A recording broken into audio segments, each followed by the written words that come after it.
కోల్కతా ఘటనలో పోలీసులు scene reconstruction చేపట్టారు. కోల్కతాలో సంచలనం రేపిన జూనియర్ డాక్టర్ హత్యాచారం కేసులో నిందితులు ఒకరేనా అనే ప్రశ్న ఇప్పుడు ఆసక్తి రేపుతుంది. సంజయ్ రాయ్ ఒక్కడే డాక్టర్ను లైంగిక దాడి చేసి హత్య చేశాడా లేక ఇంకెవరైనా ఇందులో ఇన్వాల్వ్ అయ్యారా అన్న కోణంలో దర్యాప్తు సాగుతుంది.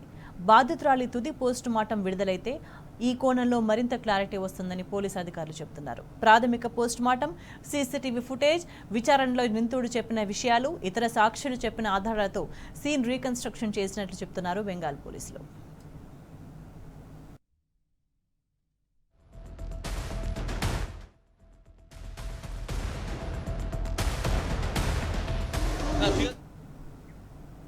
హత్య చేసిన తర్వాత లైంగిక దాడికి పాల్పడ్డా? కోల్కతా ఇన్సిడెంట్లో ఇప్పుడు సంచలనం రేపుతున్న ప్రశ్న ఇది. జూనియర్ డాక్టర్ను దారుణంగా హతమార్చిన సంజయ్ రాయ్ ఆ తర్వాతే లైంగిక దాడికి పాల్పడి ఉంటాడనే కోణంలోనూ పోలీసులు దర్యాప్తు చేస్తున్నారు. ఫైనల్ పోస్ట్ మార్టం నివేదిక వస్తే గానీ ఈ విషయాల్లో క్లారిటీ వస్తుందని చెప్తున్నారు పోలీసులు.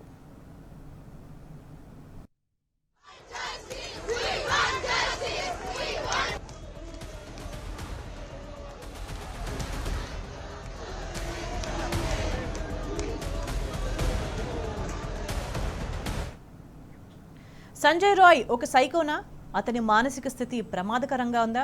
పోలీసు విచారణలో అతని తీరును చూస్తే కలుగుతున్న అనుమానాలివి. సంజయ్ రాయ్ మొబైల్ ఫోన్ నిండా అశ్లీల వీడియోలు నిండి ఉన్నట్టు చెప్పారు పోలీసులు.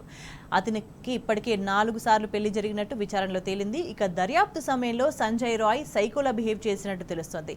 ఇంతటి ఘాతుకానికి ఒడిగట్టినందుకు నిందితుడు ఎటువంటి పశ్చాత్తాపం వ్యక్తం చేయలేదని విచారణాధికారులు చెబుతున్నారు. కావాలంటే తనను ఉరి తీసుకోండని నిర్లక్ష్యంగా సమాధానం ఇచ్చినట్టు చెప్పారు.